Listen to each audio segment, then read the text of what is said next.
Bugün değil şeytan, erkekler neden yeniden evlenmek istemiyor sorusunun arkasındaki o karanlık gerçek sandığından çok daha derin bir uyanışın parçası. Sistemin sana mutluluk diye sattığı o eski yalanlara inanmaya devam edersen elindeki son özgürlük kırıntısını da kaybetmek üzeresin.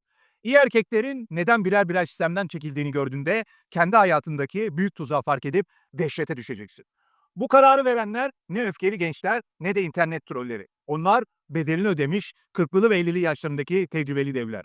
Bir kez inandılar, belki 2 kez denediler ama artık asla geri dönmeyecekleri o noktayı keşfettiler. Peki bu adamların masadan kalkmasına neden olan ve senin henüz görmediğin o büyük tehlike ne? Bunlar annenin evinin bodrum katında oturup internette kadınlardan şikayet eden tipler değil. Hayatta başarısız olup başkalarını suçlayan adamlar değil. Bunlar onlarca yıl kariyer inşa etmiş erkekler. Her gün ailelerini büyütmüş, işlerine gitmiş erkekler. Yıllar boyunca sıkı çalışıp varlık biriktirmiş erkekler. Tam olarak yapmaları gerekeni yapmış erkekler. Senaryoya uymuşlar, kurallara göre oynamışlar, sisteme inanmışlar ama boşanmayı yaşadıktan sonra bunun gerçekte neye mal olduğunu hissettikten sonra finansal olarak, duygusal olarak, ruhsal olarak hesaplanmış bir karar verdiler. Duygusal tepki değil, sinir krizi değil, hesaplanmış karar. Matematiğe baktılar, olasılıklara baktılar, kaybedecek ne kaldığına baktılar, tekrar yanlış giderse yeniden inşa etmek için kaç yıllar olduğuna baktılar ve hayır dediler. Kadınlara hayır değil, arkadaşlığa, bağlantıya hayır değil, yakınlığa hayır değil, sözleşmeye hayır, yasal kıstırılmışlığa hayır, yeniden inşa ettikleri her şeyi bir başkasının alması için masaya koymaya hayır. Ve sebeplerini gerçekten dinlediğinizde hiç yaşamamış insanların yaptığı basit özetlerden değil, gerçekten dinlediğinizde neden bir daha o kağıdı imzalamayacaklarını anlayacaksınız. Peki bu kararın arkasındaki somut fatura aslında ne kadar kabarık? Çoğu erkeğin kibar toplumda yüksek sesle söylemeyeceği sebeple başlayalım. Bu videoyu araştırırken gördüğüm bir yorum beni durdurdu. Boşanmış bir erkek yazmış. Evlilik finansal intihar. Kulağa aşırı geliyor.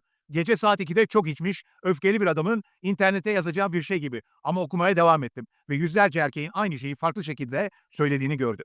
Bir adam boşanma forumuna yazmış. Erkek olarak boşandığında ve sıkılmış biri için finansal olarak mahvolduğunda bir daha asla finansını tehlikeye atmamaya yemin edersin.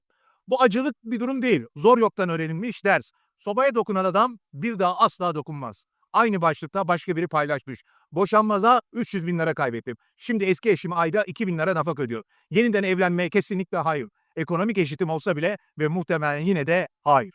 Başka biri şöyle yazmış. Finansal olarak yeniden başlamak için çok yaşlıyım. Bir daha soyulmak istemiyorum. Bir daha soyulamam. Soyulacak bir şey kalmadı. Ve bir diğeri kim kazandığı her şeyi 2 kere vermek ister. Bir kere yeterliydi. Bir kere fazlasıyla yeterliydi. Bunlar varsayım değil, boşanma avukatlarının sizi korkutmak için anlattığı en kötü senaryolar değil.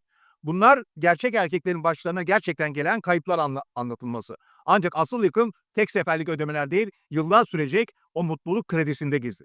Şimdi rakamlara bakalım. Çünkü rakamlar çoğu insanın duymak istemediği ve medyanın dürüstçe rapor etmeyeceği bir hikaye anlatıyor.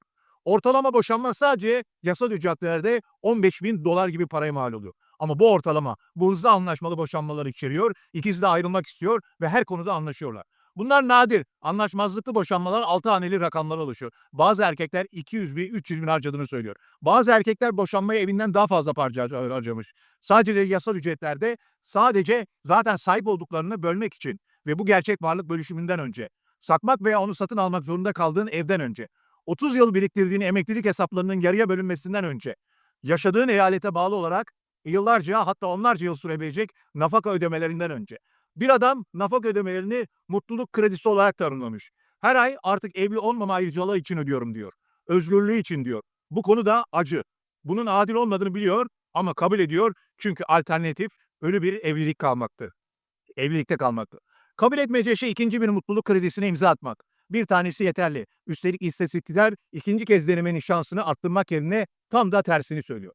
İşte gerçekten ilginç olan kısım burası. Matematiğin görmezden gelinemez hale geldiği yer. Çoğu insan evliliklerinin yaklaşık yarısının boşanmayla bittiğini biliyor. %50. Yazıtı rahat şansın bu. Ama ikinci evlilikler teorik olarak daha iyi bilinmesi gereken bir kere yaşamış insanlar. %67'si başarısız oluyor. 2/3'ü. İlk seferden daha kötü şans. Ve üçüncü evlilikler %73 boşanmayla bitiyor. 3/4. Şanslar deneyimle birlikte iyileşmiyor. Dramatik şekilde kötüleşiyor. Bir düşün bunu, gerçekten koy kafana. Boşanma yaşamış insanların ikinci seferde daha dikkatli olacağını düşünürsün. Kiminle evlenecekleri konusunda daha seçici, kırmızı bayraklara karşı daha uyanık. Evliliğin gerçekte ne gerektirdiği konusunda daha gerçekçi. Belki de öyleler. Belki her şeyi doğru yapıyorlar ama fark etmiyor. İstatistikler iyi niyetle ilgilenmiyor. Şanslar yine de kötüleşiyor. İşte 50'li ve 60'lı yaşlarındaki erkeklerin yaptığı hesaplama bu. Zaten inşa ettiğim her şeyin yarısını kaybettim. Finansal olarak kendimi toplamam 10 yıl, 15 yıl, 20 yıl sürdü. Eğer tam olarak toparlanabildiysem, şimdi diğer yarıyı %67 oranında kaybeden bir bahse mi koyacağım? Benim yaşımda yanlış giderse yeniden inşa etmek için daha az zamanla. Bir yorumcu şöyle özetmiş. Sözleşme finansal intihar. Bir kere imzalama hatasını yaptım. İkinci ya da üçüncü kez kesinlikle imzalamam. Fakat mesele sadece cüzdanındaki para değil, paranın asla satın alamayacağı o derin güven kaybı. Ama işin özü şu. Çoğu insanın kaçırdığı nokta da bu. Sadece para olsaydı erkekler yine de riski göze alabilirdi. Erkekler sürekli finansal risk alır. İşletme kurarlar, başarısız olabilirler, düşebilecek hisselere yatırım yaparlar, finansal riskten korkmazlar. Potansiyel ödül değdiğinde onları durduran bu değil, daha derin bir şey var. Paranın düzeltemeyeceği bir şey. Para yeniden inşa edilebilir. Daha fazla kazanabilirsin, biriktirebilirsin, yatırım yapabilirsin, mesai yapabilirsin, yan iş kurabilirsin, emekliliği erteleyebilirsin. Para sadece rakamdır. Rakamlar tekrar yükselebilir. Ya güven? O farklı. Güven aynı şekilde yeniden inşa edilmiyor. Bu erkeklerin yeniden evlenmeme sebeplerini anlatırken gerçekte ne söylediklerini bir dinle. Bir adam paylaşmış. 2 eski eşim beni aldattı. Ben yıllarca sadık kaldım, onlar kalmadı. Şimdi sürekli kırmızı bayrakları izliyorum ve daha önemlisi artık görmezden gelmiyorum. Eskiden mazeret bulurdum, iyi niyet gösterirdim, bir daha asla. Başka biri şöyle yazmış. Eski eşim beni kırdı, finansal olarak değil duygusal olarak. İçimdeki bir şeyi kırdı. Bir daha kalbimi söküp alacak güce sahip biriyle duygusal olarak bağlanmak istemiyorum. O güç önemsemekten gelir. Bu yüzden ne kadar önemsediğime dikkat ediyorum. Bana takılan batılan bir yorum, ruh kazınmış, boşanma böyle hissettiriyor. Sanki biri bir kaşık aldı ve içindeki her şeyi kazıdı. Bir daha buna yaklaşamam, yaklaşmayacağım. Ve bir diğeri boşanmayı yaşamanın tahribatı yeterli diye kavrıyor. Çok travmatik ama hala mahkeme günleriyle ilgili kabuslar görüyorum. Avukat ofisinin önünden geçerken hala midem benim de bulanıyor. 2 kere imza atmam. Çünkü bu adamla artık yalnızlıktan ben de korkmuyorum. Sahte bir adiyetin getirdiği gerçek sessizlikten korkuyorum. Bu kadınlarla nefret etmekle ilgili değil. O kelimeleri tekrar oku. Bu kendini korumakla ilgili. Seni sonsuza kadar seveceğine söz veren birinden, gözlerinin içine bakıp yeminler eden birinden, her şeyle güvendiğin birinden gerçek ihanet yaşadığında içindeki bir şeyi kalıcı olarak bu değiştirir. Sözün bir anlamı olmadığını öğrenirsin. Kelimeler sadece sestir. Yeminler sadece performanstır. Yüzün bir anlamı olmadığını öğrenirsin. Sadece metaldir. Hiçbir şey engellemez. Yatırım yaptığın yılların, birlikte kurduğun hayatın, planladığın geleceğin, paylaştığın hayallerin hepsinin kaybolabileceğini öğrenirsin. Çünkü biri sıkıldı ya da mutlu değil, artık ya da kendini bulması gerekiyor, ya da aşktan çıktı, ya da başka birini buldu, ya da bir gün bunun istemediğine karar verdi. Ve bu dersi öğrendikten sonra öğrenmemiş gibi yapamazsın. İçine yanmış, dünyayı görme şeklinin bir parçası artık. Bir adam şöyle yazmış. Beni bir kere kandırdı. Utansın seni kandıran ikinci kez. Şaşırdım kaldım. Bir diğeri beni durduran bir şey söylemiş. Bir daha boşanmak istemiyorum. Asıl korku bu. Yalnız olmak değil. Yalnız olmayı kaldırabilirim. Bir daha boşanmak, o süreci tekrar yaşamak, o mahkeme salonunda tekrar oturmak, o kağıtları tekrar imzalamak, bununla yüzleşemem diyor. Peki bu hayır cevabı onları karanlık bir yalnızlığa mı yoksa yeni bir yaşam tarzına mı itti? Yalnız olmak ve yalnız hissetmek arasında bir fark var. Çoğu insan bunları karıştırır ama aynı şey değiller. Ve bekar olmanın yalnızlığı ile seni artık görmeyen biriyle evlilikte sıkışıp kalmanın yalnızlığı arasında çok büyük fark var. Fiziksel olarak orada olan ama duygusal olarak gitmiş biri. Bir adam mükemmel ifade etmiş. Kötü bir evlilikteki yalnızlık, yalnız olmanın yalnızlığından çok daha ağırdır. İnan bana ikisini de hissettim. Yalnız olmak daha hafif. Bu erkekler bir seçim yaptı. Daha hafif varlığı seçtiler. Kendilerinden kalanı korumayı seçtiler. Huzurlarını, akıl sağlıklarını, duygusal esenliklerini. Zayıf oldukları ya da zarar gördükleri için değil, bağlılıktan korktukları için de değil, bilgi oldukları için. Çoğu insanın çok geç olana kadar öğrenmediği bir şey öğrendikleri için. Zor yoldan öğrendiler ki evlilik cüzdanı seni ihanetten korumaz. Sadakat garantilemez, aşkı sağlamaz, ihanet olduğunda daha pahalı hale getirir. Yeniden evlenmiyorlarsa, herkesin onları söylediği gibi hayata geri dönmüyorlarsa, peki bunun yerine gerçekte ne yapıyorlar? Bunu araştırmaya başladığımda beni en çok şaşırtan şey buydu. Acı erkekler bulmayı bekliyordum. Kadınlara, sisteme, hayata kızgın erkekler. Yalnızlık içinde mutsuz, bağlantı için çaresiz, her gün kararlarından pişman olan erkekler bulmayı bekliyordum. Yeniden evlenmeyi gizlice dileyen erkekler bulmayı bekliyordum. Bulduğum bu değildi. Yakınından bile değildi. Bu erkeklerin gerçekte ne yazdığını dinle. Lüksün zirvesi ve gerçek lüksü kastediyorum. Dergilerin sana lüks dediği şey değil, Rahat kanepende istediğim dizi izlerken elimde sandviç, kimse ne izlediğimden şikayet etmeden, kimse ne yediğimi eleştirmeden, kimse başka bir şey yapmamı istemeden sadece huzur, sessizlik, kendi hayatımın tadını çıkarırken ben. Başka biri şöyle paylaşmış. Evim artık gerçekten güvenli bir yer gibi hissettiriyor. 20 yılda ilk kez eve geliyorum ve omuzlarım düşüyor. Artık yumurta kabuğu üzerinde yürümüyorum. Hangi ruh halinde olduğunu merak etmiyorum. Hiçbir şey hakkında küçük tartışmalar yok. Sadece sessizlik, sakinlik ve ben. 47'sinde boşanmış bir diğeri hayatımın bittiğini düşünmüştüm. Sonsuza kadar mutsuz olacağımı düşünmüştüm. Ama şimdi sahip olduğum huzur muhteşem. Kesinlikle muhteşem. Hayatımı evliyken hiç olmadığım şekilde seviyorum diyor. Peki bu sadece bir rahatlama evresi mi yoksa erkeklerin potansiyellerini katladıkları gerçek bir özgürlük alanı mı? Bu erkekler bekarlıkta sadece hayatta kalmıyor, gelişiyorlar. Bir adam şöyle yazmış, 57 yaşındayım, sonunda kendimle hayatımda barışığım. Asla yeniden evlenmeyeceğim anlamını göremiyorum. Ne kazanacağım? Şu anda sahip olduğum zaten ihtiyacım olan her şey.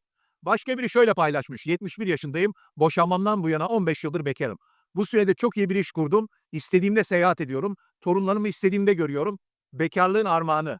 Ben buna böyle diyorum, bir armağan. Başka biri de şöyle yazmış. Hayat şimdi muhteşem. Boşanmadan beri net varlığını 4 katına çıkardım. Çünkü umursamadığım şeylere para harcamıyorum. Çocuklarımla yine ilişkimi yaşıyorum. Çünkü sürekli stresli değilim. Hayatımın en iyi formundayım. Çünkü kendime bakmak için gerçekten zamanım var. Ve bu 3 kere boşandım. 3 kere. Dünyanın en mutsuz adamı olacağımı düşünürdüm. Ama biliyor musun? Şimdi hayatımı seviyorum. Sonunda aynı hatayı tekrarlamayı bıraktım. Hayat güzel. Hayat gerçekten güzel. Bu güzelliğin anahtarı ise artık kimsenin onlardan geri alamayacağı o mutlak kontrolde gizli. Kalıbı duyuyor musun burada? Bunlar kimseyi bulamadıkları için yalnızlığa razı olan erkekler değil. Bunlar vazgeçen erkekler değil. Bunlar boşanmanın ötesinde beklenmedik ve güzel bir şeyden güzel bir şey keşfeden erkekler. Özgürlük, gerçek özgürlük. İnsanların bahsettiği teorik özgürlük değil. Sabah uyandığında günün gerçekten sana ait olduğu türde. Kararlarının senin kararları olduğu, paranın senin paran olduğu, zamanın senin zamanın olduğu. Bir adam bana takılıp bir şey yazmış. Artık kimse bana asla bağırmayacak. Bu benim kuralım şimdi. Biri bana bağırırsa kim olursa olsun çıkıp giderim. Bu güce şimdi sahibim. Evliyken bu yoktu. Şimdi var. Bir diye şöyle demiş. Huzur paha biçilemez ve bunu kelimenin tam anlamıyla kastediyorum. Şimdi sahip olduğun şeye fiyat koyamazsın. Dırdır yok, eleştiri yok, talep yok. Ne istersem yapıyorum. Ne zaman istersem. Zamanın sonunda 60 yaşında kendim asıl soru şu. Bu erkekler hayatlarında kadınları tamamen çıkardılar mı yoksa aşkın ve bağlılığın yeni bir yolunu mu buldular? İşte şaşırtabilecek kısım. Bu erkeklerin çoğu hala çıkıyor. Hala ilişkileri var, hayatlarında kadınlar var, arkadaşlık, yakınlık ve bağlantıları var. Sadece bir daha asla o kağıdı imzalamıyorlar. Çünkü önemli bir şey fark ettiler. Öğrenmek onlarca yıllarını aldı. Sözleşme olmadan bağlantın olabilir. Yasal risk olmadan aşkın olabilir. Her şeyi riske atmadan arkadaşlığın olabilir. Bir adam basitçe şöyle demiş. Özgürlük her seferinde yüzükten daha iyi. Ve işte gereken veriler bunu doğruluyor. Araştırmalar da gösteriyor ki yeniden evlenen erkekler boşanmadan sonra bekar kalan erkeklerden önemli ölçüde daha mutlu olduğunu bildirmiyor. Bazı araştırmalarda hiç evlenmeyen erkekler aslında daha yüksek yaşam memnuniyeti bildiriyor. Neden öyle olsun? Çünkü onların yeniden evlenen erkeklerin verdiği bir şey var. Kontrol. Finansları üzerinde kontrol. Zamanları üzerinde kontrol. Yaşam alanları, günlük kararları üzerinde kontrol. Gelecekleri üzerinde kontrol. Başka birini inşa ettiklerini tutmaya karar verip vermeyeceğini beklemiyorlar. İşlerin yolunda gitmesini ümit etmiyorlar. Başka birinin seçimlerine kumar oynamıyorlar. Zaten kararı verdiler. Zaten güvenceyi aldılar. Onların bu karar önünde diz çökmeye değer mi? İkinci kere o riske girmeye değer mi? Cevap milyonlarca erkek için açık ve net. Bugün değil şeytan, bir daha asla.